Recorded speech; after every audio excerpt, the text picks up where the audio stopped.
Hi guys, today we're going to be talking a little bit about astrocartography and what that is.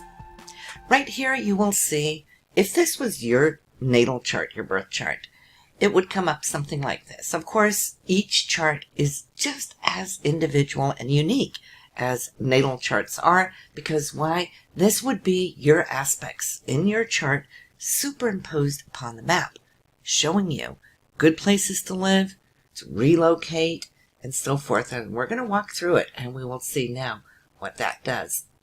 We're going to be researching the best places to live, to visit, or to go for vacations, relocate, have a business network, or find like-minded individuals, and also that of places where you could go to absolve karma, right? So how does that work? Well, at the top of the chart here, you'll see all these planets. Say, if these were yours, you would follow these lines to see where would you expand, where would you thrive the best. This person has its sun here on the ascendants going straight through Europe and that down towards Africa, and or also over here in the east, and also here through the US. Now we can find you the best places of where to live. Here's that world map. But say if you're looking for places to visit, to relocate here in the US, and this was your chart, you would want to know what these lines stand for. Here's the Jupiter line, right? And of course, Jupiter is all about expansion and joy, generosity, and so forth, where we can meet people in high places and so forth. And also we could see here, the red line is Mars. Anywhere along this red line would show that you would be very Marsy, an action-prone person, right? Whereas if we want to look for love, then we find Venus and we follow the green line, which is Venus. Anywhere along this line here would you find anything of the Venetian principles, which is love, it's money, it's romance, it's beauty, it's art, all of those things. So yes, would it be interesting to have your own astrocartography done? Absolutely. People love it. And of course, what you'd also want to look at is the areas of crossings. For example, right here, we would see that this person has a blend of Pluto. What is that blue line? It is Uranus. Uranus and Pluto. Together, not so good, right? Mercury is also involved in here. So anywhere within this area, I don't think that they would really have a good time, just because of the Plutonian energy, which is very intense, right? And it brings very intense people of power plays and so forth. So I would never advise anybody to live under a Pluto line, not even maybe to go visit either. We just want to stay away from what can be challenging. Saturn and Pluto lines we definitely try to avoid. Where we do want to stay is where we can grow. So anything of the other planets are great, and if they have crossings with other planets that are favorable, well, then so much better. Say you wanted to go to South America.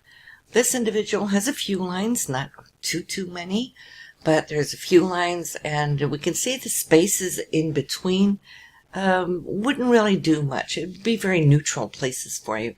The closer we go to a place where the line is, or crossing of lines, that's when we're going to experience even more. For example, this person here in Brazil would have a blend of Venus and Moon, love and reflections, emotions. One would be very sensitive to those things that are beautiful alongside this line here.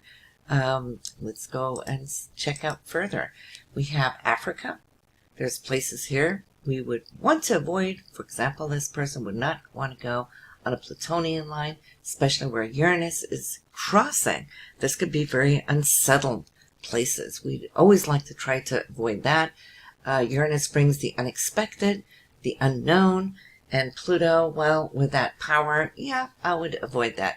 Anywhere alongside the east coast here would be really nice. Kenya would be beautiful. Ethiopia, down to Zimbabwe, South Africa, absolutely great. Here, it would find a lot of intellectual interest with the Mercury line.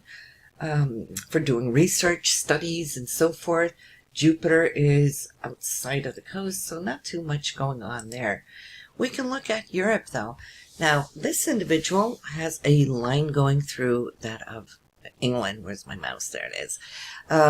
So anywhere across Scotland here, through the south and into Madrid, Spain, well, Mercury rules communication. This would be a great place to network with people of similar minds. For example, to do research, study, writing, that kind of thing, or just socializing with a lot of communication. The sun line would show that this is where this individual could radiate, have a lot of fun, really be its own beautiful self, right? So southern Finland, coming straight through Lithuania, Romania, and down into the northern, well, no, we're not really in Greece. We're outside of Greece. But anywhere alongside that line, this person would have a great, great time. I would avoid, of course, going to this crossing of the Sun and Pluto. Not only does it attract Plutonian people, but you yourself can come to experience a very Plutonian type of energy where you could be projecting. Saudi Arabia, well, we got a few things going on here too. Venus, this person would enjoy really visiting Iran, maybe for the arts and so forth, the beauty, the foods, anything that's sensual, because that is what Venus rules. Uranus in itself is a very exciting energy to have. It's just that we mentioned when it was crossing Pluto, not too good. But in and of itself, that's where we can tend to find our unique self, where we can express that higher energy. So Turkey and Egypt, oh yes, this person would find a lot of wow factors. I love Uranus because it helps us to think outside of the box, to experience outside of the box, to be adventurous, to meet people who also are outside of the box. So this could be a very, very exciting area, if this was you, to go and visit this line right here. And we have Russia, for those of you who live over there and want to know where you want to go visit or relocate to other cities, other places where you can be highly efficient. For example, Mars, the Mars line will always show where we're feisty and energy really comes easily to us. Anywhere Mars, right? It's a competitive energy for sports people, for example. They would probably really love to live alongside a Mars line. The sun, we saw that going here through southern Finland and straight through Lithuania. Now let's see what else we got here for you. Australia. If you ever wanted to visit Australia, where would you go, right? If you were an American or from any other country and you want to go to Australia, which place would attract you the most and give you the highest benefit of visiting? Well, then you would want to check your Australian chart to see just what comes there. So, of course, you can do a reading just for various continents, one at a time, or you could just get a world chart, which in and of itself would probably be best because all of your lines are superimposed over the entire world chart. So that is highly recommended. And I would go through all of that with you. I do a recording and then I send it to your email. So if you're interested, absolutely go ahead, and get yourself one. Once you have it for a lifetime. You could check where, next summer's vacation will go. If you're thinking about wanting to relocate for work to find the best areas for your career, then this is the way to go. All right, so I thought I'd share that with you today. Always good speaking with you, and I will see you again here soon. So have a good one. Bye now.